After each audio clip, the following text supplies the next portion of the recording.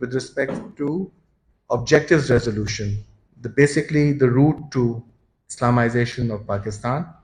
According to Iskander Mirza, although I admired Liaquat Ali Khan as Prime Minister and honored him as a selfless patriot, I observed one development with apprehension. In order to placate those who demanded that Pakistan become an Islamic state, he introduced an objectives resolution. This did a lot of harm. It was a gift to the mullahs and brought in fanaticism. When I asked him why he felt it necessary to bring the resolution forward, he answered that he needed to do it to strengthen his position. Some of these people regard me as an outsider. Liaquat Ali Khan saying that he needed it to strengthen his position, and some of these people regarded him as an outsider. He said this was after the death of Quaid-e-Azam, and then the Muslim Leaguers began to show what small men they were. So with these few excerpts, I will open the discussion with the two gentlemen, the two panelists, Jawed Jabbar Sahab, Senator Jawed Jabbar, Dr. Ja'far Ahmad, and I'll request Senator Jawed Jabbar to please. Hello. Bismillahirrahmanirrahim. Khawar صاحب, جاوید جبار صاحب ایک minute رکیں. ایک تو یہ کہ جاوید جبار صاحب بہت سینئر آدمی ہیں اور مجھے پہلے بولنا چاہیے. دوسری بات یہ ہم اس وقت سے دیکھ رہے ہیں جب ہم بچے ہوتے تھے تو, اور دوسری بات یہ کہ اگر یہ پہلے بول دیے تو پھر یہ مجھے ایگزیکیوٹ کیسے کریں. تو میں اپنے آپ کو پیش کروں گا ایگزیکیوشن کے لیے. تھینک یو ویری مچ.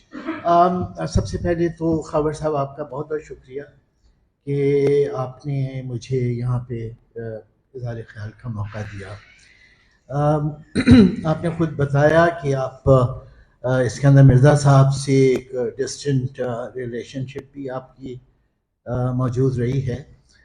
مجھے لگتا ہے کہ اس صورت میں کام آپ کے لیے کافی مشکل رہا ہوگا، کیونکہ پھر پڑھنے والا یہ دیکھے گا کہ یہ اپنے سبجیکٹ کے بارے میں کتنے آبجیکٹو ہو سکتے ہیں یا کتنے سبجیکٹو ہوں گے. حمیدہ کھوڑو صاحبہ نے جب ایوب کھوڑو کی بایوگرافی لکھی تھی تو میں نے اس کے اوپر ایک ریویو لکھا تھا، اور بہت بڑا ریویو تھا. جنگ اخبار نے پورے صفحے کا وہ ریویو چھاپا تھا، اور اس میں نے ایک بات یہ بھی لکھی تھی کہ اگر کوئی ہسٹورین ہے مرد یا عورت تو اسے اپنے والد کے بارے میں کتاب نہیں لکھنی چاہیے، اس لیے کہ آپ بیٹی رہیں گی یا ہسٹورین رہیں گی، آپ بیٹے رہیں گے یا ہسٹورین رہیں گے، تو یہ ایک بڑا مسئلہ ہوتا ہے. آپ نے یہ کام کیا بڑا اپنے خیال میں سنبھل کے بھی کیا، لیکن آپ کا مدعا جو ہے جو آپ نے لکھا بھی بیان بھی کیا کہ you wanted to defend Iskandar Mirza, you wanted to keep the record straight. آپ نے دوسرا پوائنٹ آف ویو بھی دینا چاہا، کیونکہ آپ نے کہا کہ ایوب خان کے زمانے میں جو ایوب کی کتاب آئی وہ بہت ہی ون سائیڈڈ تھی، تو اس ورژن کو آپ نے کاؤنٹر کرنے کی کوشش کی ہے. یہ سب کچھ کرنا آپ کا بالکل حق بنتا تھا اور آپ نے کیا، لیکن ضروری نہیں ہے کہ کوئی آتھر اپنے سبجیکٹ کو جس نظر سے دیکھتا ہے ہسٹورین بھی اس کو اسی نظر سے دیکھے. ہسٹورین اور ہسٹری کے اسٹوڈنٹس جو ہیں وہ چیزوں کو مختلف نظروں سے دیکھ سکتے ہیں، ان کی اپنی ایک نظر ہوتی ہے، اور اس میں دونوں پوائنٹس آف ویو میں فرق ہو سکتا ہے. تو میں یہ سمجھتا ہوں کہ اس کتاب کا سامنے آنا اس لحاظ سے تو بہت اہم ہے کہ ہمارے ہاں جو ہماری خاص طور سے پاکستان کے فرسٹ ڈیکیڈ کے پولیٹیشینس ہیں یا ڈیسیجن میکرز ہیں، ان کے پوائنٹس آف ویو ہمیں نہیں معلوم. ہمارے پاس کوئی غلام محمد کے میموائرس نہیں ہیں، ہمارے پاس ایوب خان نے اپنی کتاب لکھ دی، چودھری محمد علی نے اپنی کتاب لکھ دی، فیروز خان نون نے اپنی کتاب لکھ دی، لیکن خواجہ ناظم الدین کی کوئی کتاب نہیں ہے، محمد علی بوگرا کی کوئی کتاب نہیں ہے. تو from as a teacher of history میرے لیے بڑا مسئلہ ہوتا ہے اگر میں اپنے اسٹوڈنٹس کے سامنے کوئی چیز نیریٹ کر رہا ہوتا ہوں اور مجھے یہ پتہ چلتا ہے کہ جب میں غلام محمد کو ڈسکس کر رہا ہوں یا خواجہ صاحب کو کر رہا ہوں تو ان کے پوائنٹس آف ویو ہمارے پاس نہیں ہیں، سوائے اس کے کہ ہم ریلائی کریں سیکنڈری سورسز کے اوپر، جو کہ ہم کرتے ہیں. تو ایک لحاظ سے بڑا اچھا ہوا کہ اسکندر مرزا کا پوائنٹ آف ویو آ گیا. ان کی میموائرس کے نام سے پہلے بھی 2-3 کتابیں چھپ چکی ہیں، اردو میں بھی انگریزی میں بھی. کچھ چیزیں ان میں جو آئی ہیں وہ اس کتاب میں بھی ان کی تکرار ہے، لیکن یہ میرے خیال میں سب سے مبسوط کتاب ہے اسکندر مرزا کے پوائنٹ آف ویو کی. اب میں ایک اسٹوڈنٹ آف ہسٹری اپنی نظر سے اس کتاب کو دیکھتا ہوں تو 5 پوائنٹس ہیں جو میں یہاں آپ سے شیئر کرنا چاہوں گا. پہلی بات تو یہ کہ اس کتاب میں بہت سارے واقعات کی تفصیل آ گئی ہے، اور اسکندر مرزا پاکستان بننے سے پہلے کلونیل رول کے فنکشنری تھے، اور وہ پولیٹیکل سروس میں ریکروٹ ہوئے اور انہوں نے صوبہ سرحد میں وہ خدمات انجام دیں جو کلونیل رول ان کو دے رہا تھا، ذمہ داریاں، اور بڑی اپنی دانست میں اور استعمار کے نقطہ نظر سے وہ بڑی انہوں نے کارآمد خدمات سر انجام دیں خیبر صوبہ سرحد میں. انہوں نے کچھ چیزوں کو بڑے فخریہ انداز میں بھی پیش کیا، جو مثال کے طور پہ خدائی خدمتگاروں کے ساتھ انہوں نے کیا. خدائی خدمتگاروں کی تحریک کو کچلنے کے لیے انہوں نے انگریزی استعمار کے بحاف پہ جو کام کیے وہ ہماری قومی تاریخ کے نقطۂ نظر سے قابل مذمت بھی ہیں، ان کا دفاع نہیں کیا جا سکتا، سوائے کلونیل پوائنٹ آف ویو سے جب ہسٹری لکھی جائے گی تو ان کا دفاع کیا جائے گا اور اسکندر مرزا کو بڑے اعزاز بھی دیے جائیں گے۔ پاکستان بننے کے بعد کا جو دور ہے، شروع کے 10-11 برسوں میں اسکندر مرزا اس گروپ کا حصہ تھے جنہوں نے پاکستان کو کلونیل اسٹیٹ سے پوسٹ کلونیل اسٹیٹ بنایا۔ پاکستان کے بانیوں نے، قائد اعظم نے، جن کے بارے میں اسکندر مرزا نے بڑے اچھے خیالات کا اظہار کیا ہے، ان سے اپنی عقیدت کا اظہار کیا ہے، لیکن قائد اعظم پاکستان کو جیسی سوشل ویلفیئر اسٹیٹ بنانا چاہتے تھے، قائد اعظم پاکستان کو جو جمہوری ریاست بنانا چاہتے تھے، پاکستان کے اندر فوج کا جو کردار قائد اعظم نے دیکھا تھا، جس کا اظہار انہوں نے 1948 کے اوائل میں کوئٹہ کے کمانڈ اینڈ اسٹاف کالج میں کھڑے ہو کے وہ جو اوتھ ہے وہ پڑھ کے سنایا فوجی افسروں کو، جو اوتھ وہ لیتے ہیں فوج میں آتے وقت، جس میں یہ لکھا ہے کہ وہ سویلین گورنمنٹ کے احکامات کی بجاوری کریں گے۔ لیکن قائد اعظم کے وہ سارے آئیڈیلز جس گروہ نے پاکستان کے اندر ختم کیے، جس میں غلام محمد تھے، جس میں اسکندر مرزا تھے، ایوب خان تھے، اکرام اللہ تھے، چودھری محمد علی تھے، یہ ایک گروہ تھا جس نے یہ کام کیا۔ تو اب ہم تاریخ کو دستاویزات سے سمجھتے رہے ہیں، آرکائیو سے سمجھتے رہے ہیں، ان خطوط سے سمجھتے رہے ہیں جو امریکن ایمبیسی سے واشنگٹن جاتے تھے اور برٹش ہائی کمیشن سے لندن جاتے تھے۔ وہ خطوط کھل گئے 30 سال بعد، عائشہ جلال نے بھی ان سے استفادہ کیا، وینکٹ رامانی نے بھی استفادہ کیا، تو یہ رول تو ہمارے سامنے آ گئے تھے ان لوگوں کے، لیکن خود ان کی زبان سے کچھ چیزوں کا سنا جانا تاریخ نویسی کے نقطۂ نظر سے بہت ضروری تھا، اور وہ ایک کام آپ نے کیا ہے جس کے لیے جو تاریخ کے طالب علم ہیں وہ آپ کے مشکور ہوں گے۔ دوسری اہم بات یہ کہ ان دستاویزات میں کچھ ایسی چیزیں بھی سامنے آئیں جو اب تک سامنے نہیں آئی تھیں، مثلا گوادر کے حوالے سے جو رول اسکندر مرزا کا ہے وہ بھی سامنے آیا، لیکن یہ بھی میں آپ سے عرض کروں کہ گوادر کے پاکستان میں شامل کرنے میں ایک بڑا اہم کردار جو ہے پاکستانی اسٹیبلشمنٹ کی طرف سے وہ فیروز خان نون کا تھا۔ یہ فیروز خان نون تھے جن کے برطانیہ کے حکمرانوں سے تعلقات تھے اور انہوں نے ان سے استفادہ کیا تھا۔ تو اگر ہمیں اپنی اسٹیبلشمنٹ میں ان لوگوں کو آئیڈینٹیفائی کرنا ہو جنہوں نے گوادر کو پاکستان میں شامل کرنے میں ایک کردار ادا کیا، تو ان میں میرے خیال میں اسکندر مرزا کے علاوہ بڑا کردار جو ہے وہ فیروز خان نون کا بھی ہے۔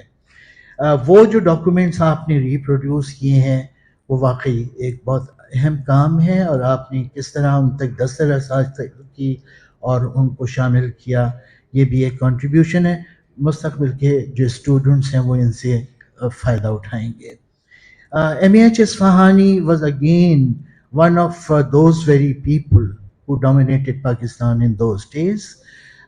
ان کا انٹرویو ہے جو انہوں نے کیا ہے اسکندر مرزا سے، یہ بھی میں آپ لوگوں کے علم میں لاؤں کہ 1954 میں اکتوبر میں جب غلام محمد نے اسمبلی توڑی، اور اسمبلی 24 اکتوبر کو توڑی گئی، اس سے پہلے وزیر اعظم محمد علی بوگرا صاحب جو کہ امریکہ گئے ہوئے تھے، انہیں وایا لندن پاکستان آنا تھا، تو ایوب خان اور اسکندر مرزا نے لندن میں ان کو سمجھے کہ پکڑا اور ان سے کہا کہ جی آپ فوراً ساتھ چلیں اور آپ کو گورنر جنرل بلا رہے ہیں۔ تو وہ ایوب خان کو ان اے وے بالکل ہائی جیک کر کے لے کے پاکستان آئے، اور اس انٹوراج کے اندر M.H. اصفہانی بھی شامل تھے جو اس وقت برطانیہ میں پاکستان کے ہائی کمشنر تھے۔ پھر پاکستان میں جو محلاتی سازش ہوئی، غلام محمد کے کمرے کے اندر کس طرح سے بوگرا سے سمجھے استعفیٰ دیا گیا، اور پھر ایک نئی کابینہ بنائی گئی جس کے اندر چودھری محمد علی بھی تھے، جس کے اندر Ayub Khan serving commander in chief کو وزیر دفاع بنایا گیا، اس کے اندر اسکندر مرزا بھی شامل تھے، اس کے اندر MEH اصفہانی بھی شامل کیے گئے. تو یہ وہ لوگ تھے جو آپریشنلائز کر رہے تھے اس پورے نیو کلونیل اسٹیٹ کو پاکستان کے اندر. ہم یہاں پہ میں یہ بھی کہنا چاہوں گا کہ جو کچھ گفتگو میں نے ابھی تک بھی کی ہے اس میں میں نے کوشش یہ کی ہے کہ XYZ کسی فرد کو سامنے رکھ کے بات نہ کروں، بلکہ جو پاکستان کا اس وقت اسٹرکچر بن رہا تھا اس کو ذہن میں رکھتے ہوئے بات کروں. تھامس کارلائل نے کہا تھا کہ تاریخ جو ہے وہ ہیروز بناتے ہیں، لیکن ان کی اس بات کو اسی وقت ریجیکٹ بھی کر دیا گیا تھا. تاریخ نہ تمام تر ہیروز بناتے ہیں، نہ تمام تر ویلنز بنا رہے ہوتے ہیں. تاریخ بنتی ہے سماج کے حقائق سے، تاریخ بنتی ہے ریاست کی نوعیت سے، تاریخ بنتی ہے معاشی اور سیاسی نظاموں کے تناظر سے، اور معاشرے کے اندر جو تضادات کی نوعیت ہے، جو کشمکش ہے معاشرے کے اندر، اس کے تناظر کے اندر تاریخ کا ارتقاء ہوتا ہے، اور اس کے تناظر میں پھر ہم افراد کے رول کو بھی جانچنے کی کوشش کرتے ہیں. تب ہم یہ دیکھتے ہیں کہ اگر ایک برا نظام ہے تو کون لوگ تھے جو اس نظام کی بقا کے لیے کام کر رہے تھے، جو جمود کے لیے کام کر رہے تھے، اور کون لوگ تھے جو اس نظام کو بدلنا چاہتے تھے، جو مزاحمت کر رہے تھے. اس لحاظ سے ہم دیکھیں تو پاکستان کے ابتدائی جو 11 برس ہیں، ان 11 برسوں کے اندر بظاہر ہمیں ایک سیاسی فارمیشن بھی نظر آتی ہے. کبھی لیاقت علی وزیر اعظم ہوتے ہیں، کبھی خواجہ ناظم الدین وزیر اعظم ہوتے ہیں، کبھی جو ہے وہ محمد علی بوگرا اور سہروردی اور چندریگر اور فیروز خانون. لیکن حقیقت یہ ہے کہ ایکچوئل پاور ہولڈرز وہ لوگ تھے جن کے ابھی میں نے نام لیے ہیں. اب وہ صورت یہ ہے کہ مشہور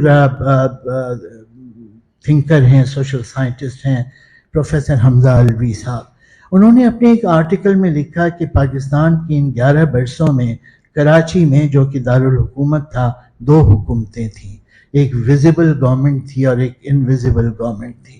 ویزیبل گورنمنٹ جو تھی اس کے اندر وہ لوگ تھے جو ہمیں وزیر اعظم کی حیثیت سے نظر آ رہے ہوتے تھے، کبھی مسلم لیگ کے ہیں، کبھی وہ جو ہیں ریپبلکن پارٹی کے ہیں، لیکن عملاً اقتدار جو تھا وہ ان 7-8 لوگوں کے پاس تھا. یہ وہ لوگ تھے جنہوں نے پاکستان کو سیٹوں اور سینٹوں کا حصہ بنایا. یہ وہ لوگ تھے جنہوں نے پاکستان کے لیے وہ اکنامک فلسفی کنسیڈر کی جس پہ وہ اس ریاست کو چلانا چاہتے تھے. یہ ہمیں جو ہیں ورلڈ بینک اور IMF کی طرف لے کے گئے. انہوں نے پاکستان کا ایک نیشنل سیکیورٹی اسٹیٹ کا کریکٹر ڈٹرمن کیا. یہ جو گروپ ہے، ہم اس کے اب مجھے اس میں کوئی بہت زیادہ انٹرسٹ نہیں ہے، صرف دلچسپی ہو سکتی ہے کہ ایوب خان اور اسکندر مرزا میں کیا لڑائی تھی. کتاب کہتی ہے کہ دونوں میں 25 سال کی دوستی تھی. 50 سال کی دوستیوں کے بعد بھی ایک دوسرے کو دغا دی جاتی ہے، اور کیا کہیں اس طرح کی دوستیوں کے بارے میں کہ عبرت سرائے دہر ہے اور ہم ہیں دوستوں. تو یہ تو ہمارے سارے حکمران طبقوں کی بات ہے کہ ہر 2 مہینے اور 3 مہینے بعد ہم دغا بازی کی اور ایک دوسرے سے منحرف ہو جانے کی کہانیاں سنتے ہیں. اسکندر مرزا تو مجھے بہت نائیف لگے کہ وہ یہ سوچ رہے تھے کہ میں ماشاء اللہ لگاؤں اور ایوب خان کو ماشاء اللہ ایڈمنسٹریٹر بناؤں، اور ایوب خان پھر مجھے صدر کے طور پہ کنٹینیو کریں گے. ایوب خان اتنا ہوشیار آدمی تھا، وہ تو مئی میں امریکہ جا کے CIA کے ساتھ طے کر چکے تھے کہ پاکستان میں جمہوریت سے کوئی توقع نہ رکھیے گا، جمہوریت آ گئی تو ڈی اسٹیبلائز ہو جائے گا، پاکستان کمیونزم کے خلاف کوئی آپ کے لیے رول پلے نہیں کر پائے گا. آپ بجائے اس کے کہ سیاسی جماعتوں کے اندر اپنے گھوڑے ڈھونڈیں، آپ بہتر ہے کہ فوج کے اوپر ٹرسٹ کریں. ایوب خان کی دوستی تھی ایلن ڈلس کے ساتھ. جو CIA کے سربراہ تھے، اور وہ بھائی تھا جان فاسٹر ڈلس کا جو وزیر خارجہ تھا. سو ایوب خان نے امریکی اسٹیبلشمنٹ کو یہ میسج دیا. اکتوبر میں ماشاء اللہ لگانے سے پہلے وہ یہ کام کر کے آ چکے تھے، اور جب 7 اکتوبر کو اسکندر مرزا نے ایوب خان کو بلا کے کہا کہ جی میرا خیال ہے کہ ہمیں ماشاء اللہ لگانا چاہیے، آپ ماشاء اللہ لگا دیں، تو ایوب خان نے کہا کہ ماشاء اللہ ضرور لگائیے، لیکن اس کا اعلان آپ کی طرف سے ہونا چاہیے. سو فوراً ایوان صدر میں ڈھونڈا گیا ٹائپسٹ اور وہ جناب اسکندر مرزا کی طرف سے وہ اعلان جاری ہوا. اسکندر مرزا نے 1956 کے دستور کو کالعدم قرار دیا. ایگزیکٹلی یہی کہانی 1969 میں ریپیٹ ہوئی جب ایوب خان نے یحییٰ خان کو بلا کے کہا کہ آپ ماشاء اللہ لگا دیں، تو اس نے کہا سر ماشاء اللہ آپ لگائیں، اور ایوب خان نے ماشاء اللہ لگایا. ایوب خان نے 19 کو ایبروگیٹ کیا. تو کون برا تھا کون برا تھا، یہ بڑی انسگنیفیکنٹ بات ہے. سگنیفیکنٹ بات یہ ہے کہ ایک کوٹری ہے، وہ کوٹری ایک رول پلے کر رہی ہے، پرو امریکن اسٹیبلشمنٹ ہے، پاکستان کو نیشن سیکورٹی اسٹیٹ بنانے والی اسٹیبلشمنٹ ہے. اب فائنلی میں یہ کہوں گا کہ ہم جب تاریخ کے طالب علم تاریخ پہ نظر ڈالتے ہیں اور ایک عہد پہ نظر ڈالتے ہیں، تو ہم یہ دیکھتے ہیں، ہم یہ نہیں دیکھتے کہ کارلائل کا ہیرو کون ہے یا کارلائل کا ولن کون ہے، ہم یہ دیکھتے ہیں کہ کس کا رول کیا تھا. پاکستان کی تاریخ کو بہت آرام سے آپ ایک لائن ڈرا کر سکتے ہیں، اس 11 سال میں بھی ایک لائن ڈرا کر سکتے ہیں. ان 11 سالوں میں ایک طرف آپ کو خان عبدالغفار خان نظر آئیں گے، عبدالصمد اچکزئی نظر آئیں گے، میاں افتخار الدین نظر آئیں گے، حسین شہید سہروردی اور بھاشانی نظر آئیں گے، وہاں پہ آپ کو جی ایم سید نظر آئیں گے، غوث بخش بزنجو یہ وہ لوگ تھے جو سن آف دا سوائل بھی تھے، جو اپنے لوگوں کے ساتھ مخلص بھی تھے. ان میں کوئی بے ایمان نہیں تھا، کرپٹ نہیں تھا. آج تک ان جتنے نام میں نے لیے ان میں سے کسی کے اوپر کرپشن کا الزام نہیں ہے. اور دوسری طرف کون لوگ تھے؟ غلام محمد تھے، ایوب خان تھے، چودھری محمد علی تھے، اسکندر مرزا تھے. یہ وہ ایلیمنٹ تھا جو پاکستان کو ایک دوسرے رخ پہ لے جا رہا تھا. ہماری تاریخ کی ڈویژنز بالکل کلیئر ہیں، اور میں سمجھتا ہوں کہ آپ کی کتاب کا کنٹریبیوشن یہ ہے کہ جو ہمارے تجزیے ہیں ان تجزیوں کو مزید تقویت حاصل ہوتی ہے ان شہادتوں سے اور ان توثیقی عبارتوں سے جنہوں نے اس کتاب میں جگہ پائی ہے. بہت شکریہ. جی شکریہ ڈاکٹر جعفر صاحب. So before I proceed, with reference to آپ نے خان عبدالغفار خان کا ذکر کیا، آپ نے اور بھی لوگوں کا ذکر کیا، آپ نے بزنجو کا اینڈ اچکزئی کا.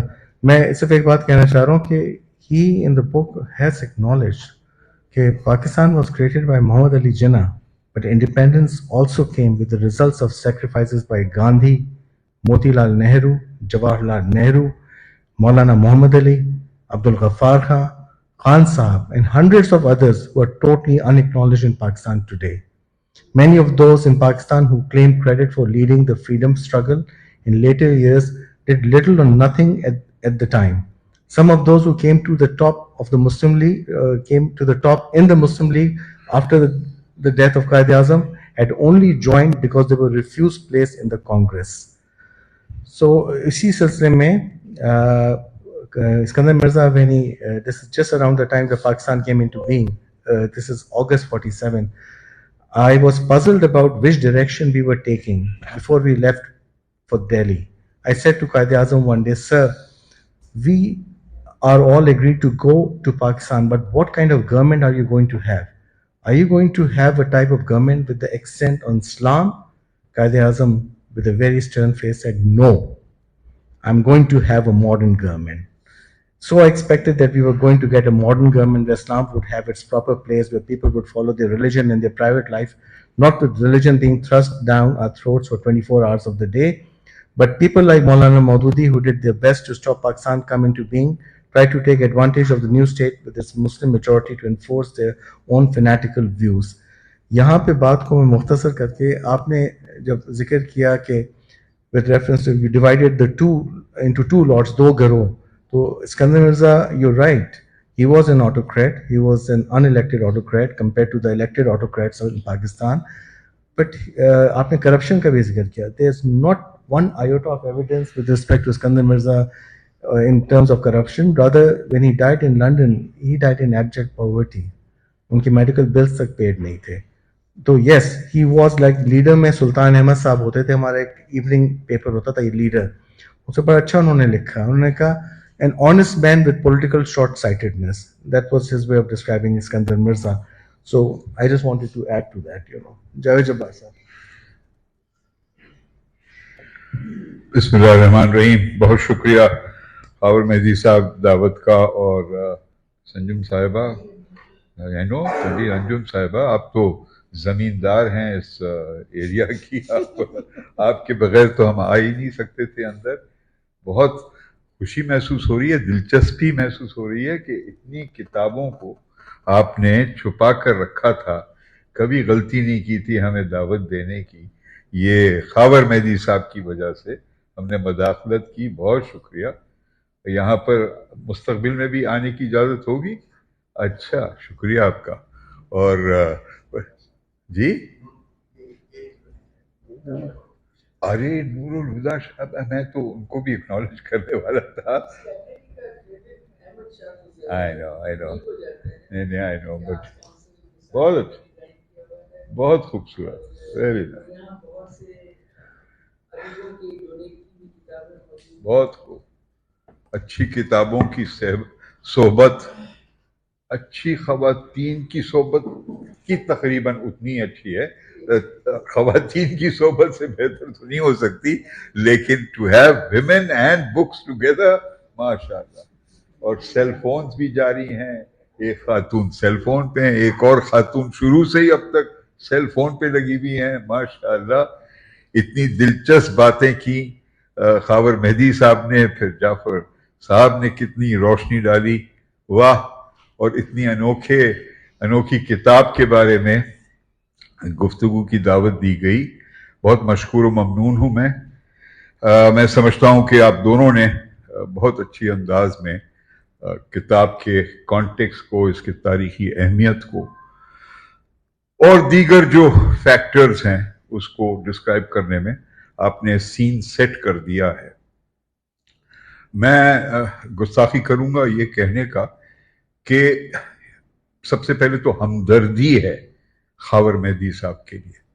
بہت ہی ایک مشکل پیچیدہ موضوع کو لے کر اس کے اوپر ایک کتاب لکھنا, ان کے میموارز کو نکالنا, بعض کی رائے میں it is the attempt to defend the indefensible, کیونکہ ایسا پکا بیانیہ بنا دیا گیا ہے 1958 سے ایوب خان کے ماتحت. ایکیڈیمک نیریٹو بھی کچھ حد تک, ایک ہمارا کنفارمسٹ ایکیڈیمیا ہے جو سلطنت یا ریاست کے بیانیے کو مستحکم بناتا ہے, جس کا حصہ جعفر صاحب بالکل نہیں ہے. اور جعفر صاحب کی خوبی یہ ہے کہ یہ بہت انفرادی سوچ رکھتے ہیں, آزادانہ سوچ رکھتے ہیں, لیکن کچھ ایسے لوگ ہیں, اور ہر ریاست میں ہوتی ہے یہ کوشش, کیونکہ ریاستیں اپنی تاریخ کے بارے میں بیانیے بناتی ہیں. اور رینن ایک فرینچ فلسفہ بیان کرنے والا بہت دلچسپ شخص تھا, اس نے کہا تھا to get history wrong is an essential part of becoming a nation. کہ تاریخ کو غلط بیان کرنا قوم بننے کا ناگزیر حصہ ہے. ہر قوم میں یہ ایک عادت ہوتی ہے, ایک کیفیت ہوتی ہے کہ کچھ جو تلخ باتیں ہوتی ہیں اپنی تاریخ کے بارے میں, ان کو یا تو بگاڑ کر پیش کیا جائے یا انہیں نظر انداز کر دیا جائے, تاکہ قومیت اور قوم کی گلوری اور اس کو ابھارا جائے, تو انکنوینئنٹ چیزوں کو یاد نہ کیا جائے.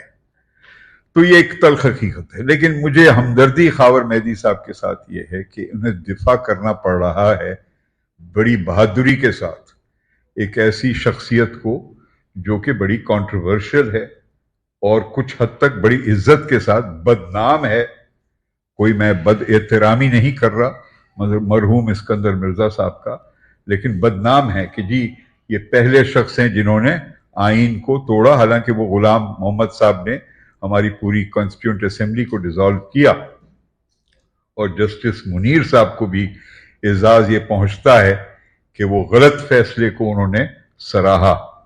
لیکن اسکندر مرزا صاحب کو خاص طور پر ذمہ دار ٹھہرایا جاتا ہے کہ انہوں نے مارشل لاء کو پہلی بار نافذ کیا سارے ملک میں. تو ایسے شخصیت کا دفاع کرنا ایک بہت ہی مشکل کام ہے، اور میں اس پر مبارکباد دیتا ہوں، کیونکہ تاریخ کے تصور کو درست کرنا غیر توازن بنیاد پر جو بیانیہ بنایا گیا ہے اور اس کو کوشش کرنا صحیح کرنے کی بہت مشکل کام ہے. And you should be prepared. جیسے لندن میں ادب فیسٹیول پر دیکھا کتنی اچھی ٹائمنگ کے ساتھ امینہ سید جب میں کہنے والا تھا غائب ہو گئی، کیونکہ وہ جس سیشن میں انہوں نے، میں تھا نہیں وہاں لندن میں لیکن میں نے اس کے بارے میں پڑھا، ماشاءاللہ ایسا لگتا تھا کہ اس میں جو پینل پر بٹھائے گئے تھے کچھ بڑی معزز شخصیات، انہوں نے کتاب ہی نہیں پڑھی تھی مجھے لگتا ہے، اور اگر پڑھی تھی تو پہلے سے ایسا تعصب تھا کہ وہ تیاری نہیں تھے کوئی نئے حقائق جو خاور مہدی صاحب نے پیش کیے ان کو تسلیم کرنے کا. تو اور یہ صرف پاکستانی نہیں، پاکستانی کیا برطانیہ میں موجود ایک خاتون سکالر، بہت افسوس ہوا اس طرح کا تعصبی انداز تھا. تو کتاب کو بڑے نیگیٹو انداز میں دیکھا گیا. تو بہت ضروری ہے کہ جب ہم ایسے مشکل سبجیکٹ کا جائزہ لیں اور ایسی انوکھی کتاب کا جائزہ لیں کہ وی شوڈ رائز اباؤ پہلے سے بنایا ہوا ایک ذہن کہ یہ شخص تو ہیرو تھا یا یہ شخص تو ولن تھا. حقائق کو تسلیم کرنا اور اپنے روایتی تعصب کو ایک طرف رکھنا بہت مشکل کام ہوتا ہے، لیکن یہی ہمارا فرض ہے ایز اسٹوڈنٹس آف ہسٹری. تو بظاہر تو یہ دس از اے بک اباؤٹ ون پرسن، لیکن یہ کتاب از اے ملٹیپلسٹک ایکسپیرئنس. یہ صرف ایک شخص کے بارے میں نہیں ہے، یہ شخص کے علاوہ کئی شخصیات کا اس میں ذکر آتا ہے، کئی پہلو، کئی مراحل پری 1947 کے بعد. اور جو اس کا سٹرکچر ہے اس کا آپ خود دیکھیے، پہلے کامنٹس ہیں بہت معزز دانشور حامد خان صاحب جیسے وکیل ہیں بڑے مشہور، ان کا ایک تجزیہ ہے، ان کی دیگر اور شخصیات ہیں، جعفر صاحب کا اپنا کامنٹ ہے، پھر حسن عباس ایک پاکستان کے اسکالر ہیں، انہوں نے بہت سوچ کر ایک فورورڈ لکھا ہے، پریفیس ہے آپ کا اپنا، پھر کئی شخصیات پر شارٹ سکیچز ہیں کہ کون کیا تھا، تاکہ کئی نوجوان نسل میں خاص طور پر نہیں جانتے ان کے لیے آگاہ کرنے کے لیے. پھر اصفہانی صاحب کے ساتھ جو آڈیو ایک ریکارڈ کیا انٹرویو، ہر لفظ کو انہوں نے ریپروڈیوس کیا ہے. گوادر کے واقعے کے بارے میں پہلی بار تاریخ میں ایسے دستاویز شائع کیے گئے ہیں جو پہلے کہیں اور نہیں شائع ہوئے. اور پھر ماشاءاللہ تصاویر ہیں، ایسی خوبصورت تصاویر، اور احساس ہوتا ہے کہ اسکندر مرزا کتنے خوش قسمت تھے کہ اتنی حسین بیگم سے ان کی پہلی جو شادی ہوئی ہے، واہ what a lovely beautiful woman she was, and she blessed him with many children. وہ ایک الگ داستان ہے پھر ان کو کیا مجبوری ہوئی کہ جا کر ایک دوسری شادی کرے، لیکن وہ تو ہم ظالم مردوں کا حق بنتا ہے نا کہ دوسری شادی کریں، تیسری کریں، چوتھی کریں. یہ حق ہمیں دیا گیا ہے، تو اس حق کو انہوں نے پورا اس کا فائدہ اٹھایا. لیکن اس کتاب کو پڑھنے کے بعد یہ بھی احساس ہوتا ہے کہ صرف ایک شخص کے بارے میں نہیں ہے، یہ ایک انوکھے ملک کے بارے میں، کس انداز میں یہ انوکھا ملک نے جنم لیا. ہم اس پہلو پر زیادہ توجہ نہیں دیتے، علاوہ اس کے کہ جی پارٹیشن ہوا، بہت خون بہا، بڑی زیادتیاں ہوئیں، لیکن جس انوکھے انداز میں یہ بے ڈھنگا ملک پیدا ہوا، تاریخ میں کوئی ایسا مثال ہی نہیں ملتا. اقوام متحدہ کے 200 ریاستوں کی تاریخ اٹھا کے دیکھ لیں، کوئی ایسا ملک تھا جو 2 حصے پر مشتمل، دونوں حصوں میں تقریباً 50% آبادی، یہ نہیں کہ ایک میں سے 2% آبادی، جیسے ہوائی ہے امریکہ کا، بہت دور، 4000 کلومیٹر دور ہے، لیکن وہاں 2% آبادی ہے. یہاں پر 48% ایک حصے میں ویسٹ پاکستان، 52% ایسٹ پاکستان میں. مائی گاڈ! اور بیچ میں کون بیٹھا ہے؟ ہمارا سب سے پسندیدہ ملک، ہائے ہائے ہندوستان. اور ہمارے اوپر، سر کے اوپر کون بیٹھا ہے؟ ہمارا برادرانہ مسلمان ملک افغانستان. اور دونوں پڑوسی کہتے ہیں ابے تمہیں تو حق ہی نہیں ہے جینے کا، اور کہتے ہیں کہ جی 6 مہینے بھی نہیں ٹکے گا پاکستان. ولبھ بھائی پٹیل فرماتے ہیں، وزیر داخلہ ہندوستان کے. ایسے ماحول میں یہ کرشمہ، یہ معجزہ ہوتا ہے کہ پاکستان پیدا ہوتا ہے. 6 مہینے ٹک جاتا ہے، 7واں مہینہ بھی ٹک جاتا ہے. تو کیا کوئی تعجب نہیں مجھے لگتا کہ یہ سیکیورٹی سٹیٹ بننا ہی تھا. اگر آپ کے دونوں پڑوسی آپ کو کہیں کہ جی آپ کو تو حق ہی نہیں ملتا جینے کا، تو آپ کیا کریں گے؟ آپ اپنے تحفظ کا سوچیں گے. اور ہر جو کوشش کی جاتی ہے آپ کو ختم کرنے کی، آپ کا جائز حصہ آپ کو نہیں بھیجا جاتا دلی سے، ویپنز کا، فنڈز کا، میٹیریل کا. اور اس چھوٹے سے گاؤں جیسے شہر میں ایک پوری ریاست کا کیپٹل بن جاتا ہے. مائی گاڈ! ان حالات میں اسکندر مرزا بڑی اہلیت کے ساتھ اپنے فرائض پورے کرتے ہیں. تو he was part of the miracle of making Pakistan possible. یہ الگ بات ہے کہ جا کر آگے انہوں نے کیا غلطیاں کی، لیکن we should not forget that he played a very important role as an administrator. ہمارے پاس اتنی قلت تھی، اتنی کمی تھی اہل افسران کی.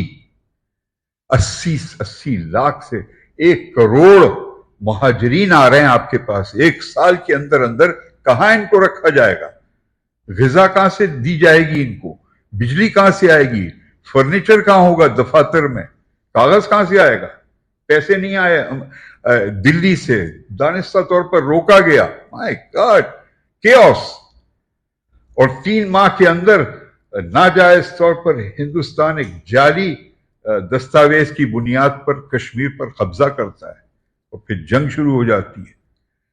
جنگ بھی لڑ رہے ہیں، 1 کروڑ مہاجرین کا خیال رکھ رہے ہیں. اوہ مائی گاڈ! معجزہ. اور اس میں اسکندر مرزا نے اپنی حد تک جو ممکن تھا بہت مثبت کام انہوں نے فراہم کیا.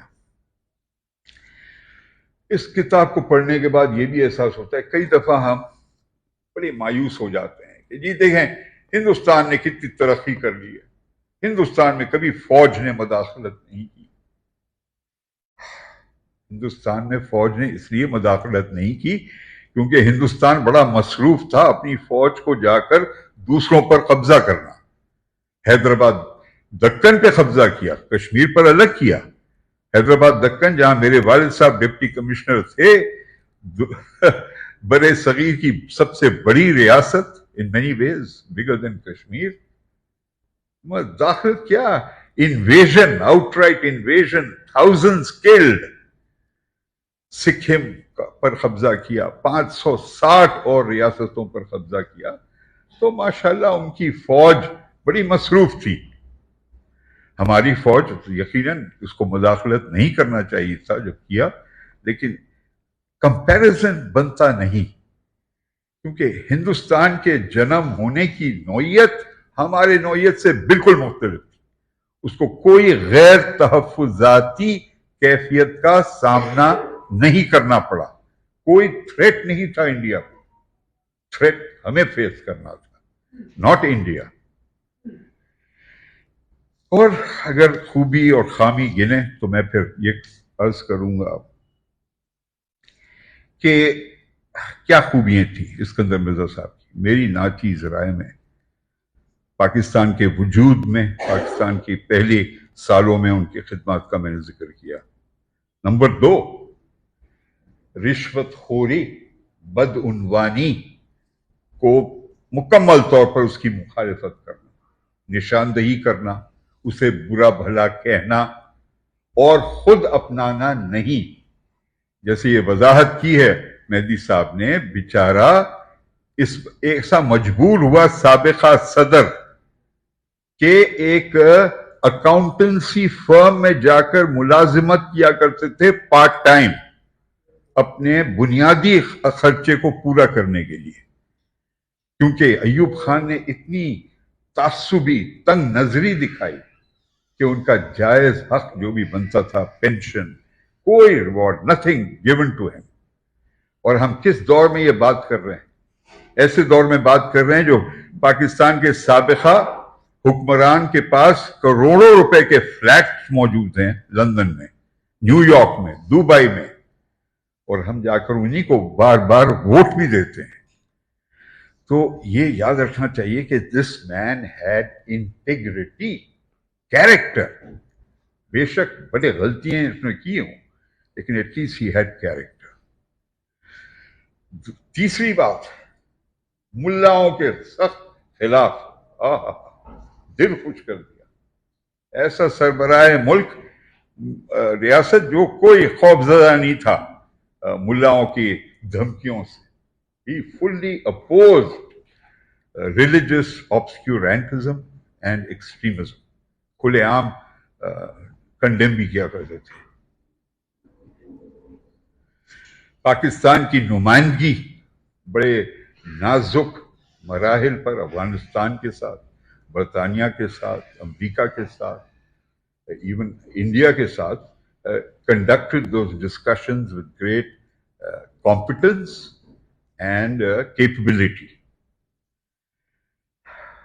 and گوادر کا ذکر ہے, اس کا آپ دیکھیے تاریخی طور پر کتنی اہمیت یہ رکھتا ہے, کیونکہ آج کے دور میں ایسی جگہیں ہیں دنیا میں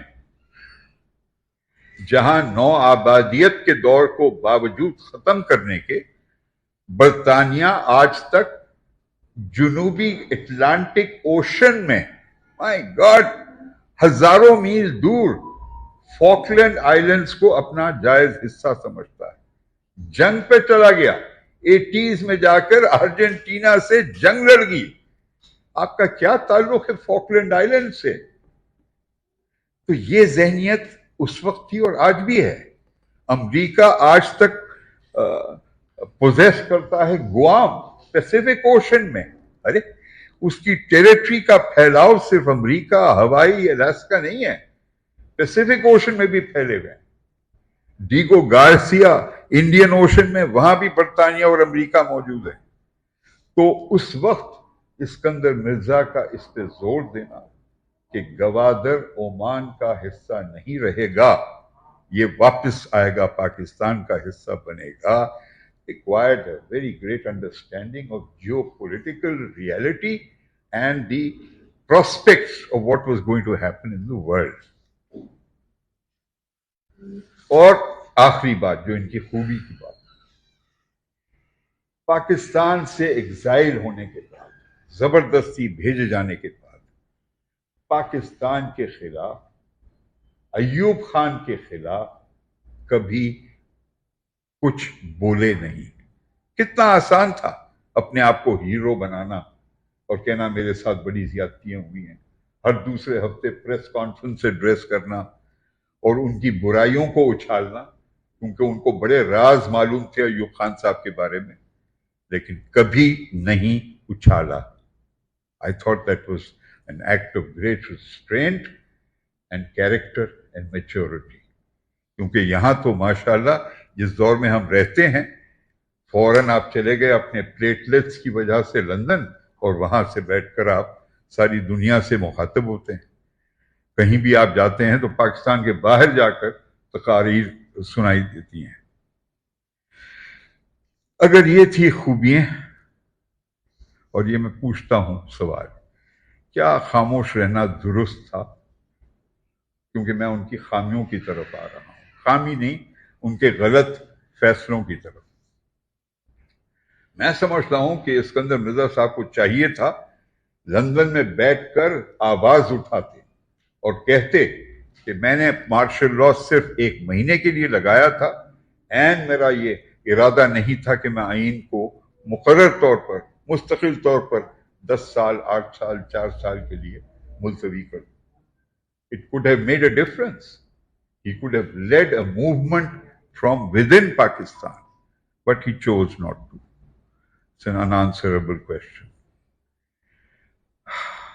اگر غلط فیصلوں کی طرف آؤں، سب سے غلط فیصلہ تھا کہ commander in chief Pakistan army کو ایکسٹینشن دینا.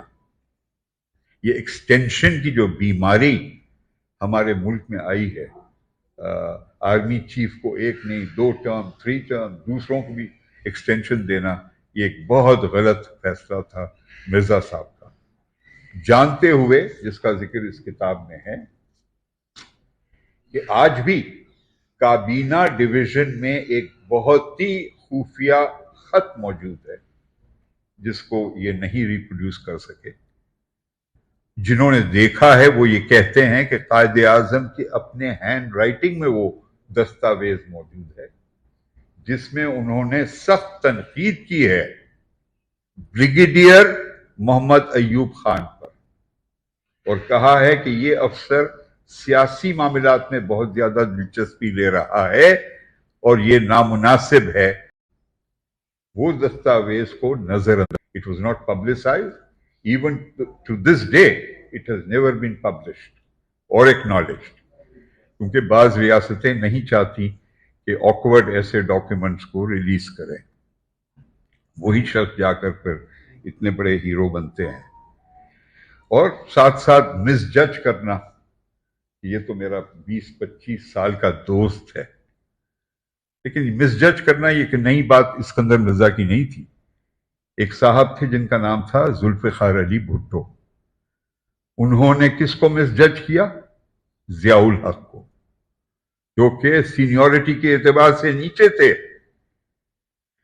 کیا ججمنٹ تھی یہ ذوالفقار علی بھٹو صاحب کی کہ اس قسم کے آدمی کو انہوں نے مسلط کیا پاکستان پر بائی مس ججنگ کیریکٹر.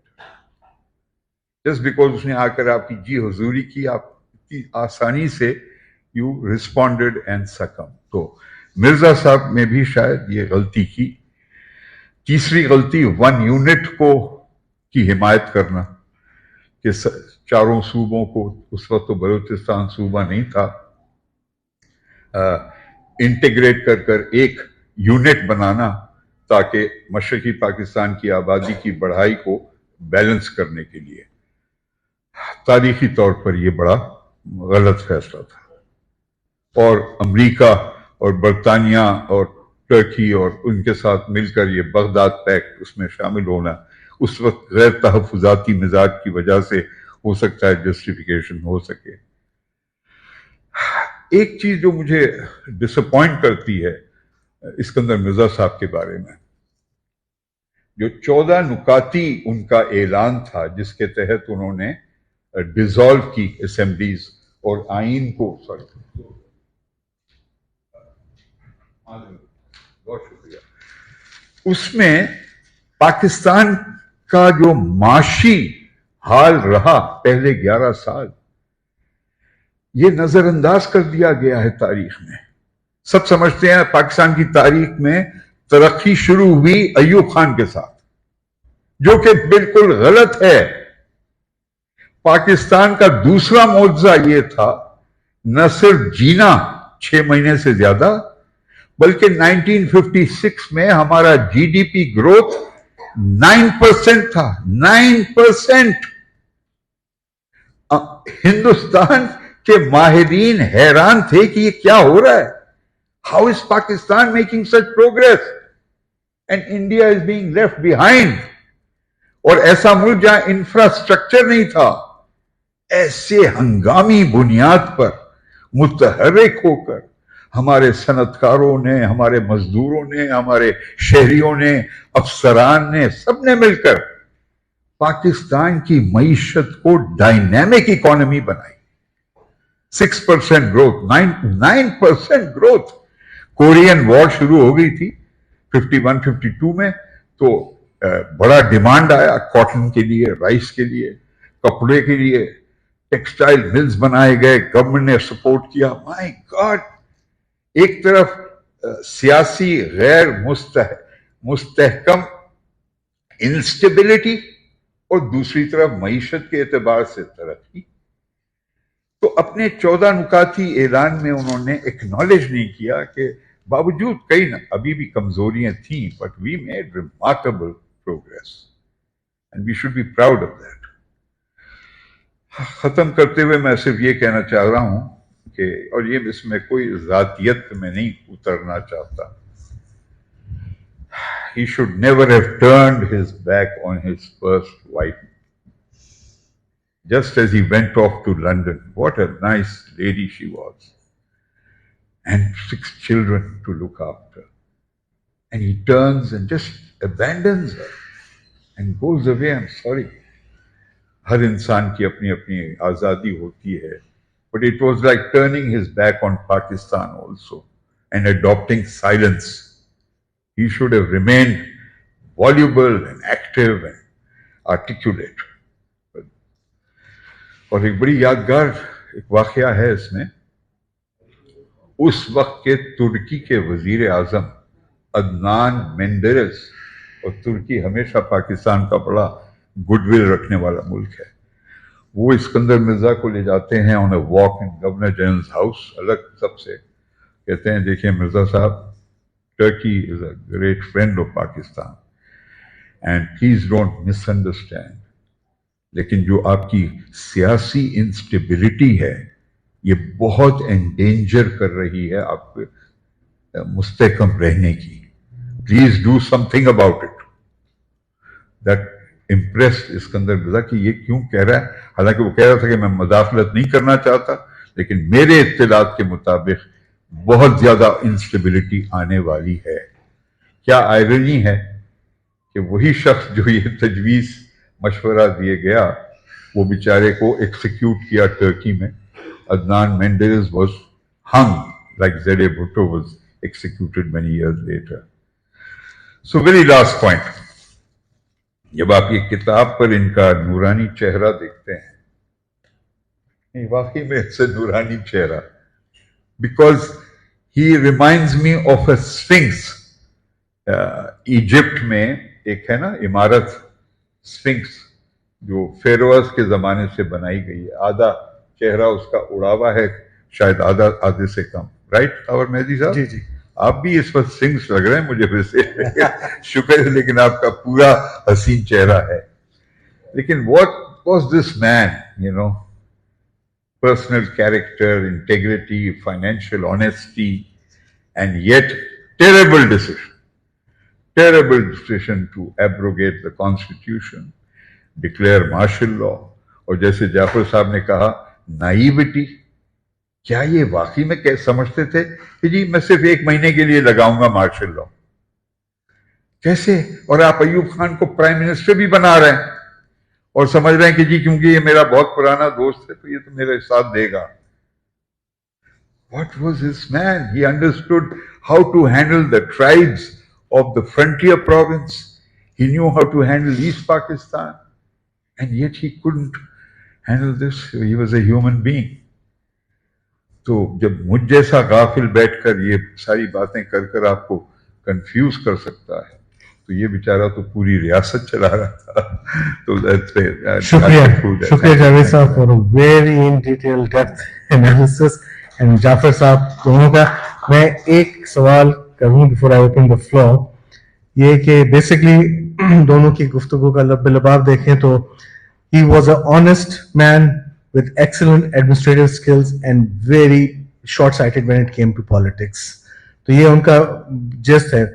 ایک چیز ہے جو میں نے دیکھی when I was doing research for this book, تو اس دوران میں کیونکہ پاکستان میں مجھے بہت کم مواد ملا, بہت ہی کم, and it was very disappointing because we had some very heavyweights in academia, yet no one bothered to do any research all these years. اچھا تو میں نے کہا چلیں ٹھیک ہے, میں ہیوی ویٹ سے ہٹ گیا, میں نے کہا what about youngsters? Even then I was very disappointed. Whatever dissertations جو مجھے نظر آئیں اور جو تھیسس تھیں پی ایچ ڈی کی, چاہے وہ یہاں ہمیں کراچی, سندھ, صوبہ سرحد, اسلام آباد, بلوچستان سے مجھے کچھ نہیں ملا, ان 3 جگہوں پہ ملی, پنجاب میں بھی تھی, and they were the scholarship was very poor quality, bad research. مطلب اس اتنی پور ریسرچ کو بیسک فیکٹس ہے کہ اس میں مرد کو عورت بنا دیا, عورت کو مرد بنا دیا, ان کی ایک بیٹی کا نام تاج ہے, اس میں لکھ دیا کہ تاج was his son, you know, and dates غلط. تو that's when I decided کہ مجھے یہاں کچھ نہیں ملے گا, اور ملے گا بھی تو یقیناً I will be deeply skeptical to actually count on it. So that's why I started looking outside Pakistan. اچھا پاکستان سے باہر بہت کچھ ملا, بہت کچھ, خاص طور سے برطانیہ میں. اچھا lately academics again outside Pakistan and scholars have started taking deep dives in that period, the first 11 years till the martial law. And as we all know, a nation is known by its history, and جو blocks ہوتے ہیں, nation building blocks come from your history. اور history کو کون note کرتا ہے؟ scholars کرتے ہیں, historians کرتے ہیں. So the history is also known by the historian who writes it. That's a very valuable point, we keep forgetting it. جو لکھتا ہے, جو مورخ ہوتا ہے, وہ اس کے ریفلیکشنز بہت ہوتے ہیں, اور ہسٹری کتنی اس نے جذب کی ہے اور اس کے پرسیپشنز اس پر ڈپینڈ کرتا ہے.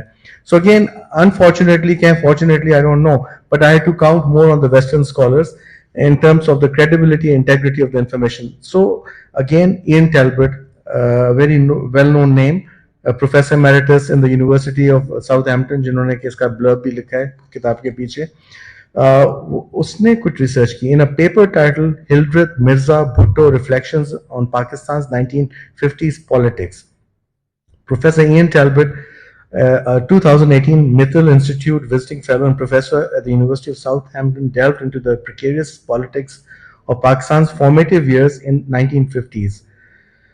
While referring to the acerbic criticism of Iskander Mirza's politics in a paper, now remember he's not a Pakistani, so he cannot be biased or holding sides or be part of any camp or grow. He acerbic criticism of Iskander Mirza's politics in a paper, offering this discerning opinion. Mirza was not, however, alone in undermining Pakistan's fragile democracy. M.M. Sayyid argues, and ye quote karte hain M.M. Sayyid sahab ki research, M.M. Sayyid argues that Pakistan's democratic failure owed much to the misfortune of having such seasoned bureaucrats as Chaudhry Muhammad Ali and Ghulam Muhammad elevated to positions of authority. Moreover, Mirza's reputation was deliberately blackened by the 58 co-coup leader Ayub Khan in the autobiography Friends Not Masters. Ayub destroyed Mirza's papers and diaries, which explains the absence of a serious study of his career. The reality of Pakistan's, جس طرح سے ابھی جاوید جبار صاحب نے کہا کہ all these years he remained quiet and he knew a lot about Ayub. And I don't know اس کو ظرف کہیں یا انہوں نے جو ایک خود سے ڈیسائڈ کیا سائلنس کے لیے, تو it actually did hurt the Pakistan میں ہسٹری کی ریکارڈنگ کے ہیں یا ہسٹری کا جو ڈاکیومنٹیشن ہے. The reality of Pakistan's democratic demise can no more solely, these are very important words, the reality of Pakistan's democratic demise can no more be solely attributed to Mirza than to the distorting influence that the state's alliance with the US exerted.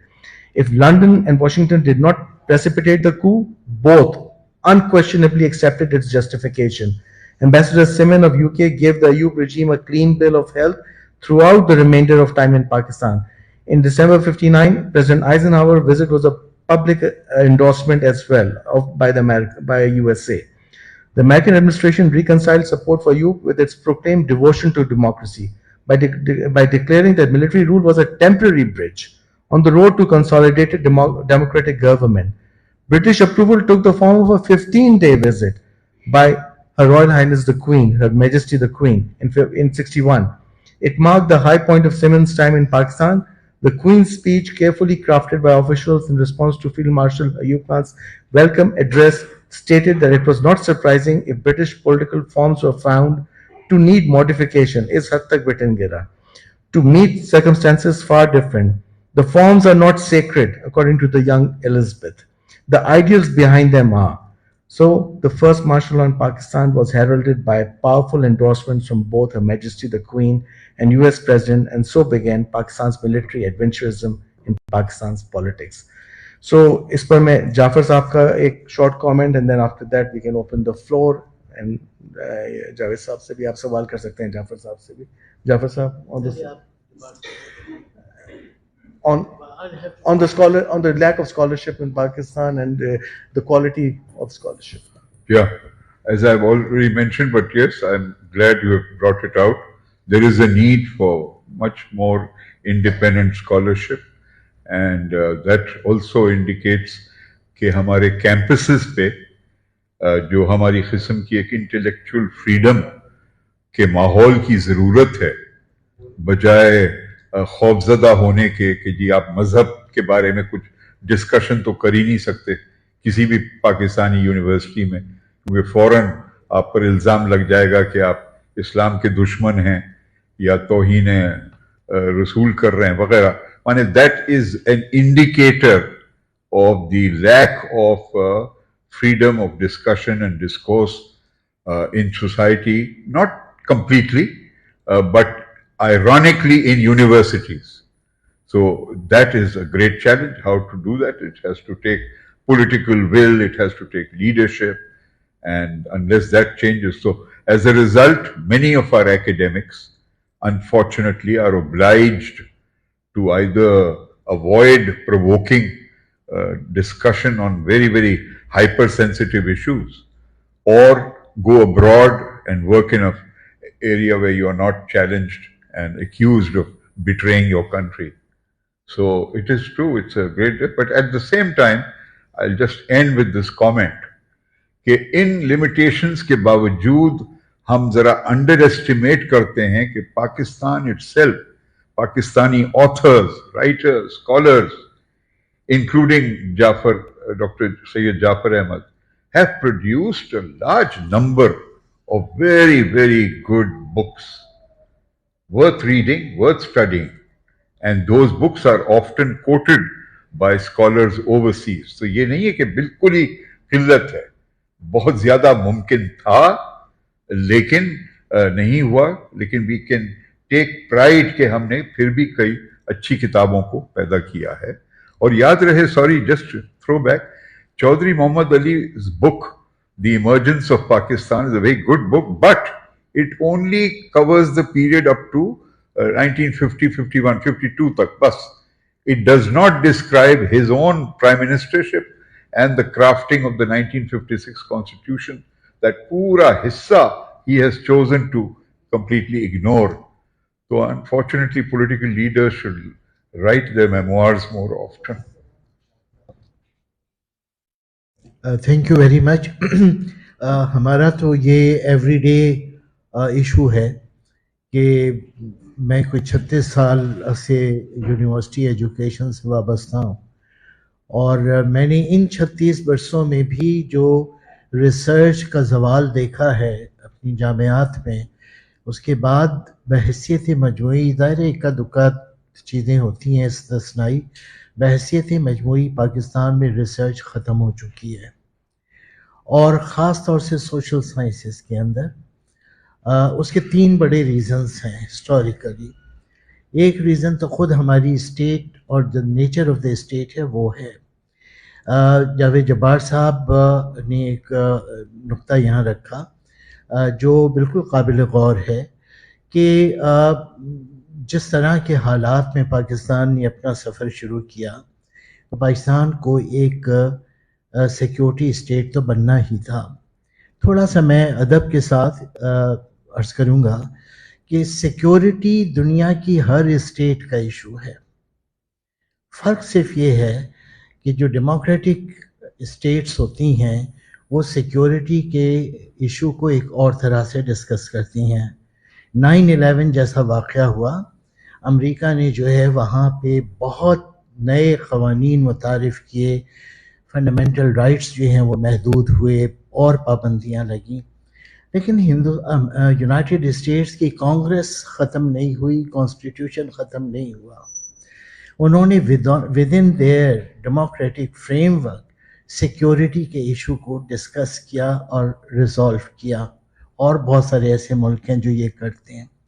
دوسری category in ملکوں کی ہے جو essentially national security state ہیں, اور پھر وہ دیکھتے ہیں کہ ہمیں اس سیکیورٹی اسٹیٹ کے اندر سیاست کو کتنی جگہ دینی ہے, ڈیموکریسی کو کتنی دینی ہے. ہمیں پلائبل پارلیمنٹ چاہیے, جیسے شروع کے 5 سال میں پلائبل پرائم منسٹرز تھے. پھر ہمیں سیاست ہی نہیں چاہیے. پھر ہمیں جو ہے بیسک ڈیموکریٹس کے ذریعے سے ایک انڈائریکٹلی الیکٹڈ اسمبلی چاہیے. پھر ضیاء الحق کے مارشل لاء میں انہوں نے کہا ہمیں محمد خان جونیجو جیسی پولیٹیکل رجیم چاہیے. پھر ہمارے یہاں جو ہے یہ ایکسپیریمنٹس ہوتے رہے. اس اسٹیٹ کے فریم ورک کے اندر وہ لبرٹی ہو ہی نہیں سکتی جو ریسرچ کے کام کے لیے اسینشیل ہے. ہم کسی موضوع پہ, پولیٹکس پہ, اکانومی پہ, سوشیالوجی پہ, پاکستان کے اندر جو مذہبی رجحانات ہیں ان کے اوپر, کسی چیز کے اوپر کھل کے ریسرچ نہیں کر سکتے, اس لیے کہ ہر چیز نیشنل سیکیورٹی ایشو بن جاتی ہے. آج بھی یہی ہو رہا ہے. آپ کوئی موضوع لے لیجئے, اس کو کہاں آن کے ختم کیا جائے گا کہ جی یہ نیشنل انٹرسٹ پہ نہیں ہے, بات ختم. ایک دوسرا جو تھریٹ پاکستان میں ہے وہ خود سوسائٹی میں وہ ایلیمنٹس پروان چڑھ چکے ہیں اور پختہ ہو چکے ہیں جو آپ کو انڈیپینڈنٹ ریسرچ نہیں کرنے دیں گے. جس حد تک ہمارے یہاں مذہبی آبسکیورنٹزم پہنچ چکا ہے اور انتہا پسندی پہنچ چکی ہے, کیا ہم پاکستان میں کھل کے اپنی اسلامی تاریخ پہ بھی گفتگو کر سکتے ہیں؟ نہیں کر سکتے. اور تیسرا تھریٹ وہ ہے جو ان دونوں تھریٹس کے نتیجے میں لوگوں نے خود اپنے اوپر نافذ کیا ہے, کہ جسے سیلف سینسرشپ کہتے ہیں. یونیورسٹی کے اساتذہ لیکچر دیتے وقت سوچتے ہیں یہ بات کہوں یا نہ کہوں, کچھ لکھتے وقت سوچتے ہیں یہ میں لکھوں یا نہ لکھوں. یہ سیلف سینسرشپ تیسری بہت بڑی رکاوٹ ہے ہمارے ہاں انڈیپینڈنٹ ریسرچ کی. یقیناً اکا دکا پاکستانی ہوں گے جنہوں نے اچھا کام کیا, وہ پاکستانی زیادہ نمایاں ہو کے عالمی سطح پہ آئے جنہوں نے پاکستان سے باہر جا کے ریسرچ کی. عائشہ جلال ہیں, حفیظ ملک ہیں, افتخار ملک ہیں, خالد بن سعید ہیں. ایک پوری لائن آپ کو نظر آئے گی ان اسکالرز کی جن کی کتابیں عالمی سطح پر یونیورسٹیوں میں ڈسکس ہوتی ہیں. لیکن وہ ریسرچ پاکستان میں نہیں ہو سکتی, اس لیے نہیں ہو سکتی کہ یہاں یہ تینوں تھریٹس موجود ہیں. شکریہ. With this we open the floor.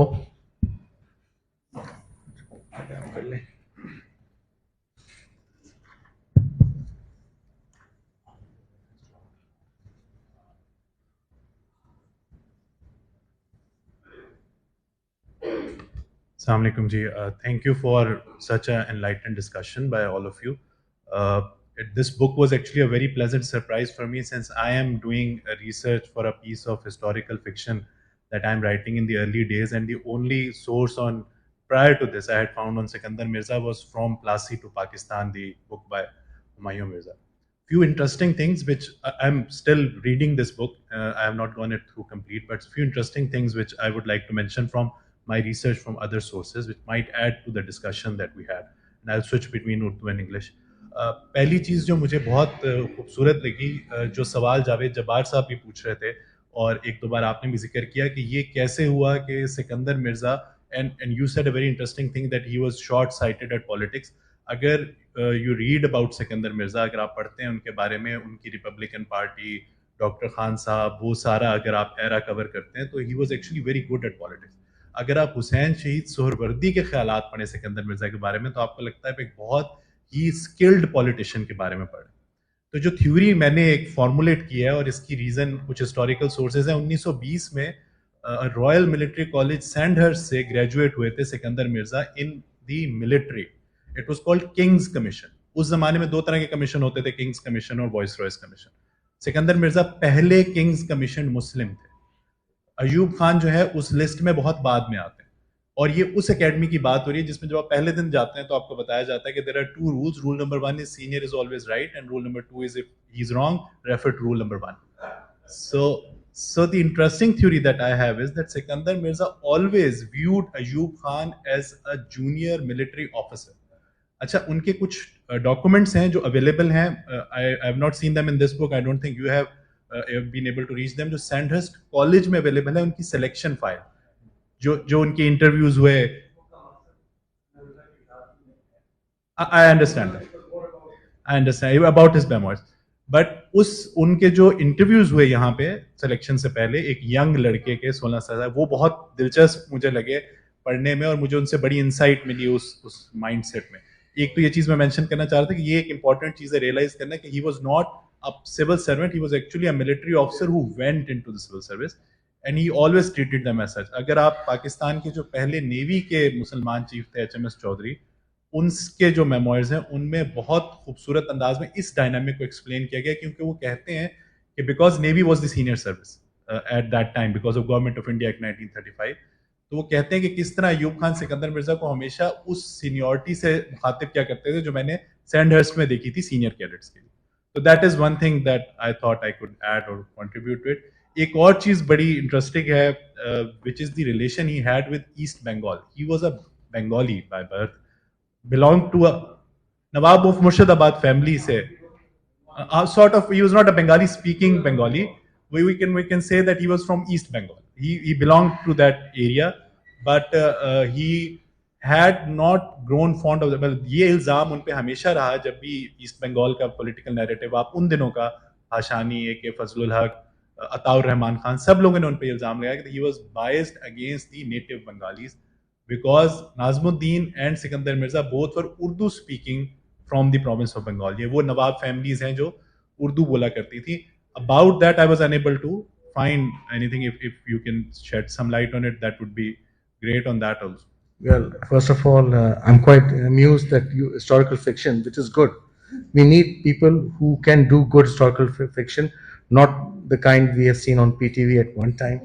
Qasim Jalali کے وہ جو ڈرامے, نام صحیح لیا میں نے, قاسم جلالی, جو کہ ہم ڈرامے دیکھتے تھے. But historical fiction is a very important field and I am glad that you pursuing it.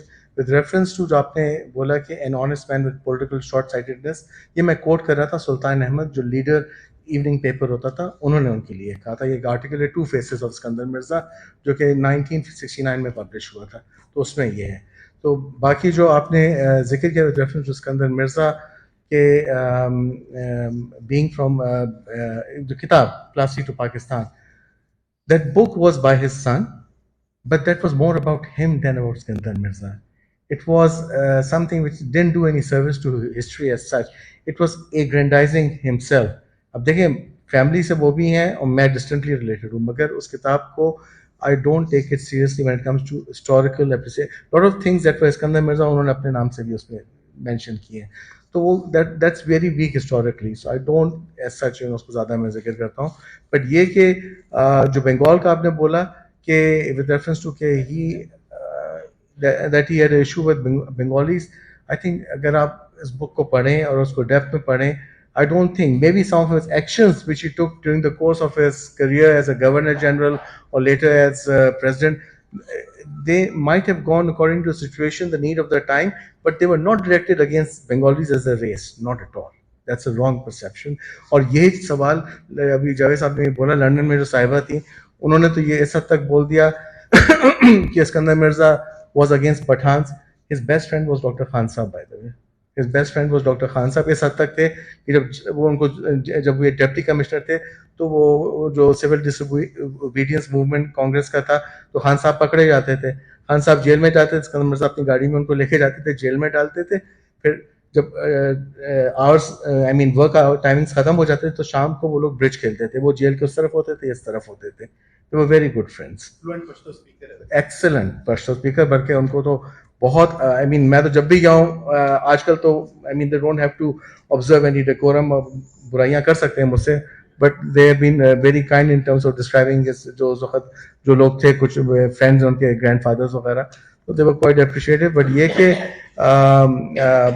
I mean again historically you have to be very very, آپ کو بڑا impartial, unemotional ہو کے پڑھنا پڑتا ہے. For me, like Jawed Sahab said, it was a tough task for me because the most undefendable person, most controversial, yet taking up and making sure that this is not a hagiography, this is not a Tarif Nama. It was a very tough walk, but I tried my best, you know. جی جی ارے آواز آ رہی ہے؟ ان لوگوں سے بھی کر سکتے ہیں جی جی میں اس میں اونچا بول رہا ہوں، اس سے آواز آ جائے گی. جب جعفر صاحب نے سب سے پہلے خدائی خدمتگار کے حوالے سے جو آپ بات کی، ویسے لیکن یہ ہے کہ کل 12 تاریخ ہے، 12 اگست ہے، تو وہاں پر جو واقعہ ہوا تھا بابرا کا جو واقعہ ہوا تھا تو کل 1948 12 اگست کو، تو کل 12 اگست ہی اس کی ایک اینیورسری جو ہے وہ ہر سال منائی جاتی ہے، تو کل ہے اس کی لیکن اتفاق سے ہو رہے. دوسری بات یہ ہے کہ جاوید جبار صاحب نے، آپ لوگوں نے یہ جو کتاب آپ نے میموائرز اکٹھے کی ہیں، ہمیشہ ہم دیکھتے ہیں ہسٹوریکلی کہ جو بھی گزر جاتے ہیں ہمیشہ، جیسے جنرل اکبر سے ہم شروع کرتے ہیں، انہوں نے پھر کتاب لکھی، آخر میں جا کے ہم 71 جنرل نیازی تک کہ میں نے ہتھیار نہیں ڈالے. ہم اسی طریقے سے یہ آتے ہیں اور اس پہ یہ مختلف کتابیں ہم لکھتے ہیں. کیا یہ جو سب چیزیں ہم بعد میں لکھتے ہیں، یہ سب چیزیں ان سب حقائق کو کور کر لیتے ہیں؟ بیانیہ تو آ جاتا ہے لیکن وہ سب چیزیں آ کے ایک بیانیہ پہلے سے بنا ہوا ہوتا ہے، ہم اس کو کور تو کر لیتے ہیں لیکن وہ بیانیہ آلریڈی پکا بن چکا ہوتا ہے اور یہ بنتا آ رہا ہے. یہ ایک ہم واقعی ایک پکی ایکسرسائز کرتے ہیں، یہ صرف اس چیزوں کو کور کرنے کے لیے ہم کرتے ہیں. یہ ایک سوال. آپ بہت درست آپ نے بولا، یہ بیانیہ جو آپ کہہ رہے ہیں it becomes brittle with time, بہت ہی سخت ہو جاتا ہے اور آپ کے ذہن میں بیٹھ جاتا ہے. the whole idea behind this was to break the بیانیہ. ایٹ لیسٹ میری کوشش یہ تھی، جس بیانیہ کو میں سمجھتا تھا غلط ہے. سو باقی آپ جاوید صاحب جعفر صاحب سے پوچھ لیں. جعفر صاحب دیکھیں، جس حد تک میں آپ کا سوال سمجھا ہوں، میں تو یہ سمجھتا ہوں کہ جتنے لوگوں کے جتنے پوائنٹس آف ویو سامنے آئیں اتنا اچھا ہے. کیونکہ جب ہم تاریخ لکھنے بیٹھتے ہیں، جیسے میں نے کہا بھی کہ آج بھی اگر ہم پاکستان کی ابتدائی 11 سالوں کی تاریخ لکھیں تو میرے پاس غلام محمد کا کوئی بیانیہ نہیں ہے، محمد علی بوگرا کا کچھ نہیں ہے، خواجہ ناظم الدین کا کچھ نہیں ہے. تو ہمیں جانا پڑے گا، اخباروں کو دیکھیں اور آرکائیوز میں جائیں اور کیبنٹ ڈویژن میں جائیں، وہ جو پیپرز ہیں ان کو دیکھیں، لیکن خود ان کے منہ سے نکلے ہوئے الفاظ اور ان کے قلم سے نکلے ہوئے الفاظ وہ ہماری دسترس میں نہیں ہیں. تو کسی کا بیانیہ کتنا صحت مند ہے، کتنا صحت مند نہیں ہے، کتنا ایکوریٹ ہے، کتنا ایکوریٹ نہیں ہے، یہ ایک الگ بات ہے. لیکن یہ کہ اگر ان کا بیانیہ اویلیبل ہے تو اچھا ہے. جو طالب علم ہے تاریخ کا، جو ریسرچر ہے، اس کے پاس کوئی مٹیریل تو ہے نا. اب ایوب خان کا ایک ہمارے پاس مٹیریل موجود ہے، وہ صحیح ہے غلط ہے، کتنا صحیح ہے کتنا غلط ہے، وہ گھوسٹ ریٹن ہے یا خود انہوں نے بیٹھ کے لکھا یا ڈکٹیشن دی. یہ سب چیزیں اپنی جگہ، اس کو بھی پیش نظر رکھنا چاہیے. لیکن ہم آج کہیں کوٹ تو کر سکتے ہیں نا کہ اس چیز کے بارے میں ایوب خان نے یہ کہا، 1 یونٹ کے بارے میں ایوب خان نے یہ کہا کہ یہ میرا آئیڈیا تھا. اسی طرح سے ایوب خان نے کتنی چیزوں کے بارے میں اپنا پوائنٹ آف ویو جو دیا ہے، تو وہ تو آ گیا نا ہمارے سامنے. اسی طرح سے اچھی بات ہے اگر اسکندر مرزا کا پوائنٹ آف ویو ہمارے سامنے آیا ہے، اور جو زمانے کے لوگ ہیں، کننگھم کی ڈائریز تک لوگ پہنچ گئے ہیں، وہ چیزیں بھی ہمیں انرچ کرتی ہیں ہمارا انالیسس کرنے میں. میرا اپنا جو رسپیکٹڈ اسپیکر ہیں، آتھر ہیں، ان سے سوال ہے، لیکن اس سے پہلے میں ایک جاوید جبار صاحب سے سوال کرنا چاہ رہی تھی کہ آپ نے I was wondering, you know, if I was wondering, I was picturing a female analyst over here and speaking on, you know, the life of a politician, a woman politician perhaps, would she use a line like, you know, she was so lucky to have such an amazingly handsome husband who blessed her with 6 children. I was just wondering if that's the kind of sentence which we would find from a female, you know, a commentator.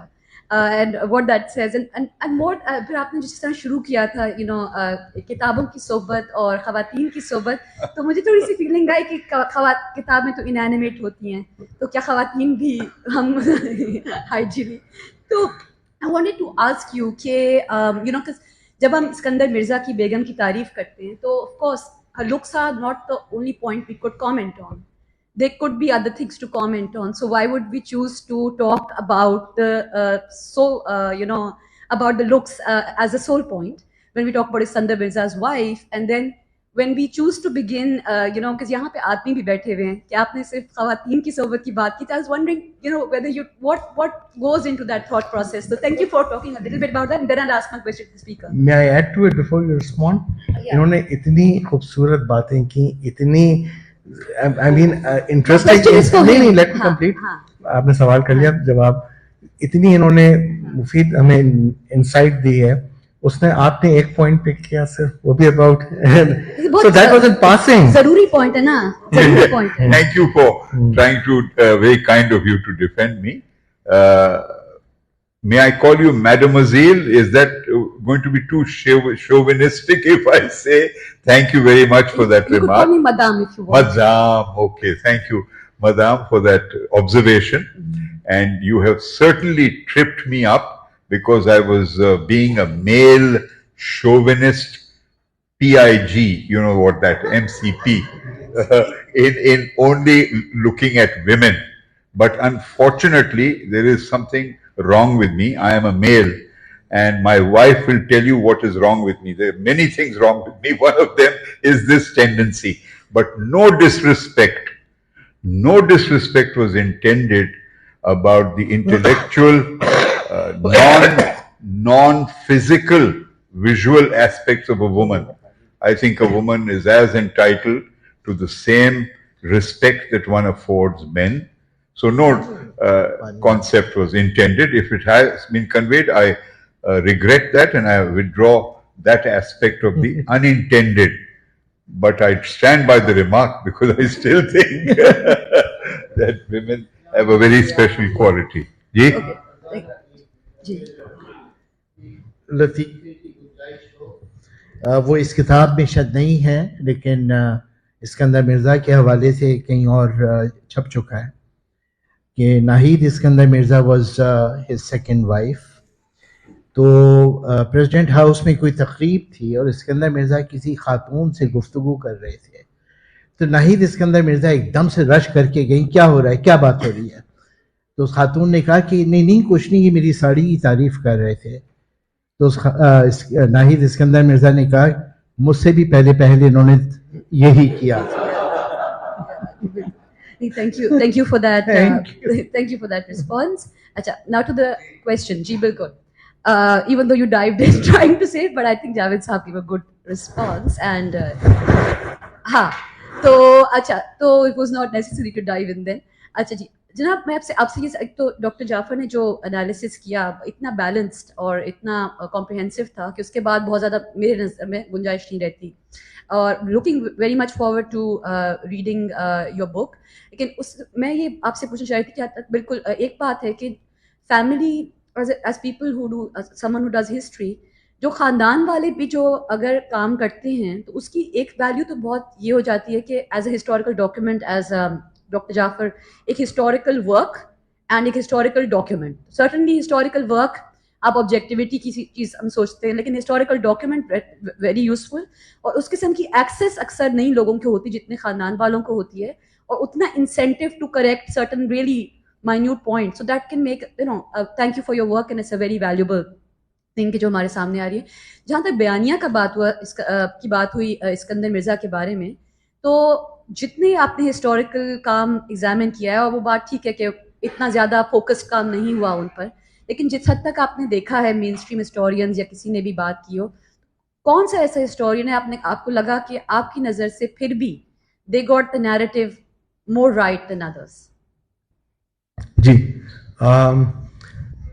With reference to کون historian ملا, اگر مجھے مل جاتا تو میں باہر نہیں جاتا. اسکندر مرزا پہ بہت کم لکھا گیا ہے. The only person who has a lot to his credit or discredit is general Ayub Khan, جنہوں نے نیریٹو اسٹیبلش کیا. وہ نیریٹو جو ہے 1 on 1 سب نے پک کیا, اسی کو وہی ریپیٹ ہوتا رہا. سو I did read bits and pieces, but nothing, you know, like a solid research یا کوئی تھیسز ایسی, اور جو چند تھیسز تھیں وہ اس قابل نہیں تھیں کہ ان کو میں مینشن بھی کرتا اس بک میں, you know. So nothing I would say. As for having access to family کی وجہ سے, I'll tell you one thing, family کی وجہ سے ایک چیز ملی, that was a memoir.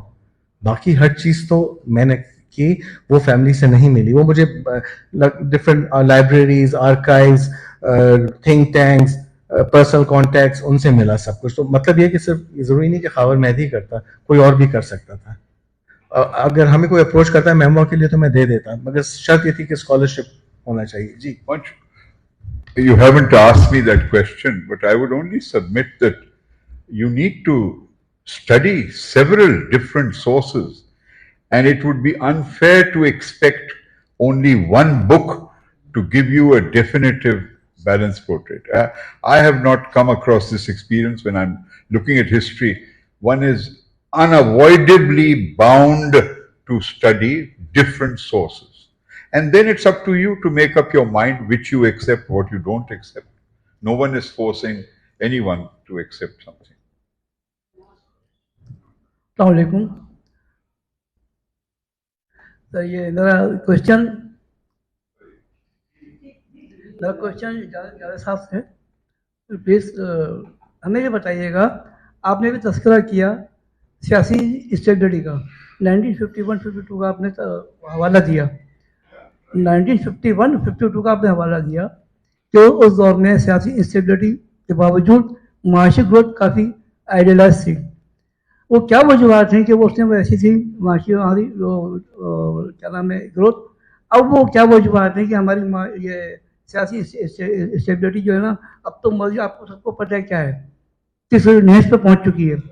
تو وہ کون سے عوامل ہیں, وہ کون سے وجوہات ہیں کہ ہماری سیاسی اسٹیبلٹی پر وہ ختم ہو جائے اور معیشت ہماری گروتھ اسی پہ آ جائے جو پہلے ہوا کرتی تھی. دیکھیے, معیشت ایک بہت پیچیدہ فینومینن ہوتا ہے. کئی ایسے ممالک ہیں جہاں تحقیق معیشت کے بارے میں بہت اعلیٰ درجے کی ہوتی ہے, لیکن پبلک پالیسی جب آتی ہے اکانومی کو مینیج کرنے کے لیے وہ نہیں کر پاتے. They sometimes can't control inflation, they can't bring down unemployment وغیرہ.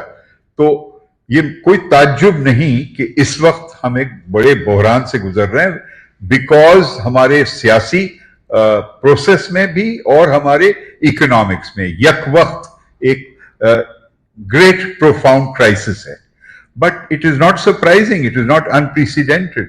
1951 میں جو ہوا phenomenon, I think the main thing was this tremendous unspoken and yet spoken desire to make Pakistan work.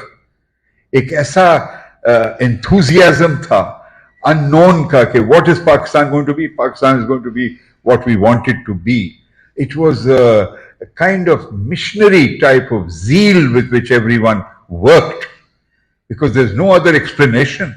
How did we manage to set up factories, expand cotton production, go from zero production of fertilizer to millions of tons within 8 years? It was phenomenal. And I don't want to keep giving you the South Korean example. South Korea came and studied, Malaysia came and studied us, and they were astounded. How is Pakistan doing it? So there was this incredible formative passion with which people worked, and that partly explains that. Second and last point, sometimes political instability has nothing to do with economic progress, and the classic example is Italy. Italy after the Second World War had about 40 changes of government in a period of about 25-30 years. ہر 6 مہینے ہر 8 مہینے حکومتیں بدل رہی ہیں. And yet Italy became one of the top 5 economies of the world. They encouraged small scale industry, medium scale industry, passion to make the economy work. تو یہ N ممکن ہے کہ پاکستان میں بھی یہ پاسبلٹی ہے کہ we might come to a point where economic momentum takes charge of the direction of the country, but it is vital that there is a vision at the political leadership level. So economic momentum takes charge and priority as well. Acha, before the last question, Fasad, I must mention that Amina کیا کہہ رہی تھی کہ کتاب یہاں موجود ہے and 25% discount پہ, تو جس کو لینا ہے لائٹ سٹون میں ماں رکھی ہے کتاب فور سیل. فساد, آپ آخری سوال کر لیں. میرا کوشچن یہ ہے کہ ابھی یہ جو اسی بات کو کنٹینیو کر رہا ہوں کہ آپ کہہ رہے ہیں کہ 9% گروتھ تھی, لیکن میموائرز سے یہ اندازہ ہو رہا ہے کہ اسکندر مرزا صاحب کا یہ پرسیپشن تھا کہ جو ہمارے پاس جو پولیٹیشنز ہیں وہ گورننس کی اسکل ان کی بہت پور ہیں, and they can not manage and they are too manipulative, اور جو آج کل کی سیاست ہے آرکسٹریٹڈ, اسی قسم کی سیاست اس وقت بھی ہوتی تھی. تو that is one of the reason کہ جو ماشاء اللہ انہوں نے لگایا کہ ہی تھاٹ کہ 1956 کا جو کانسٹیٹیوشن ہے وہ ایک قسم کا ایک ڈیڈ لاک کریٹ کرے گا, کانسٹیٹیوشنل کرائسس کریٹ کرے گا, and he was more towards the presidential form of government. Maybe جو آپ نے کہا کہ what was the haste of مطلب ڈسمسنگ اینڈ اتنے شارٹ پیریڈ میں وہ دوبارہ ریکور کریں گے, تو آئی فیل کہ وہ ایک پریسیڈینشیل فارم آف گورنمنٹ لانا چاہ رہے تھے, and with single house parliament, that is the thing he wanted I think. Secondly یہی ہے کہ still today is the perception کہ our politicians are not able. Is it correct or not کہ اس زمانے کے جو پولیٹیشنس تھے, اب جیسے میں ایک ایگزامپل آپ کو دے دوں, جو Sindh industrial and trading state جو سائٹ ایریا ہے ہمارا, اس کا جو بل ہے وہ پاکستان بننے سے چند ماہ پہلے اپریل 1947 میں پاس کیا گیا تھا, and it was 4,400 acres, جبکہ کراچی میں میرے خیال میں 3 یا 4 ملیں تھیں سر. تو اس دور میں اتنے ویژنری پولیٹیشین تھے in Sindh assembly, and I think one of the person who tabled was G M Syed. تو آپ نے 4,400 ایکڑ زمین ایک انڈسٹریل پرپس کے لیے آپ نے مختص کی, اور ایک انڈسٹریل سٹی کا کنسیپٹ آپ کے سامنے تھا. پھر انہوں نے جو یہ سارے حبیب سیٹھ کو اور دوسرے جو بامبے سے سارے انڈسٹریلسٹ کو یہاں کال کیا کہ آؤ اور یہاں اسٹیبلش کرو. تو میں یہ سمجھتا ہوں کہ ویژن تو تھا. اب آپ ہمارے یہ آپ دیکھیں جو کراچی کے ڈی اے سے پہلے جو امپروومنٹ شاید اتھارٹی تھی, تو جو اسکیم کے ڈی اے اسکیم نمبر 1 ہے, اس کی کے ڈی اے اسکیم نمبر 2 جو نارتھ آباد ہے, اس کی آپ پلاننگ دیکھیں, ابھی بھی one of the best planned areas ہیں. تو یہ ارلی 50s میں ان دیٹ ٹائم, جیسے آپ اٹلی کی مثال دے رہے ہیں, لیکن یہ سب کیوس کے ساتھ they were planning a fantastic city at that time. اور وہ آج تک ہم مرہون منت ہیں کہ وہ اتنے بڑے بڑے کوریڈورز ہمیں مل گئے. جو بعد کے ایریاز, اب ڈیفینس سوسائٹی کو آپ دیکھیں تو کس قدر نیرو, کوئی بڑا کوریڈور نہیں ہے, اور آپ کس قدر پریشان ہوتے ہیں وہاں پہ. تو اچھا تھینک یو. تو this is the thing what I am asking is that is it the correct perception that at that time the politicians were very poor in their governance skill? After, I'm sure Ja'far Sahab and Khawar Sahab will have more profound responses. But you know, politicians are not parachuted from heaven. They are people elected by us. And those who fail to vote, don't bother to vote. 50% of people in Pakistan don't vote on the average. Kai dafa only 40% have voted. So we should not blame the politicians. We should blame ourselves. We just don't bother to elect the right people. And then we blame politicians. And this is a worldwide custom that politicians ko scapegoats banaye. Lekin I think it is a mixture. I don't have a low opinion of the political behavior at that time. This is what power is all about. Power at all cost. Dividing and subdividing each other. It happens all over. In America, there is a book called The Parliament of Whores. This writer, Tim O'Rourke, compares the whole US Congress to a parliament of whores. That is the low opinion in supposedly the world's largest democracy. Sorry, most powerful democracy. And as regards the stature of the subject, I want to end here. How ironic that a dear man called Zede Bhutto Sahab addresses a letter to Mr. Iskander Mirza saying, your name will be written higher than that of Quaid-e-Azam Muhammad Ali Jinnah. Now, this is the regard with which a man who later came to be regarded as one of the most dynamic leaders of Pakistan regarded Mr. Iskander Mirza. So, the paradox of perception, what is a politician, who is a real leader, is a mystery that is worth exploring all the time. I'm Professor Munis Ayaz Sheikh, and I haven't read the book, but Iskander Mirza is known to my generation especially, and though it's written very little on him as before your book. My generation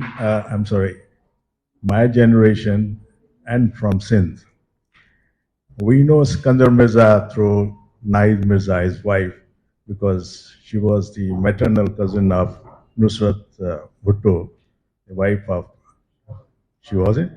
She's known very well. Okay. Not distant relative, not even? Well, in many ways, she has, Nusrat Bhutto was introduced by Naid to others.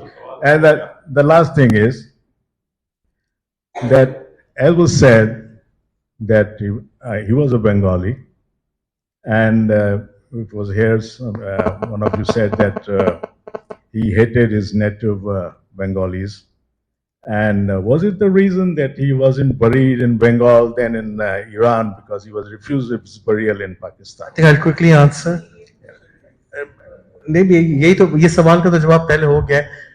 These are all rumors that were spread. There's no such thing as he hated Bengalis or Pathans. That's all, I would say, rubbish, to be honest. No, I'll tell you, agar aapne history, because Yahya Khan ne mana kar diya tha. Yes, his wish was to be buried in Karachi. Yes, he wanted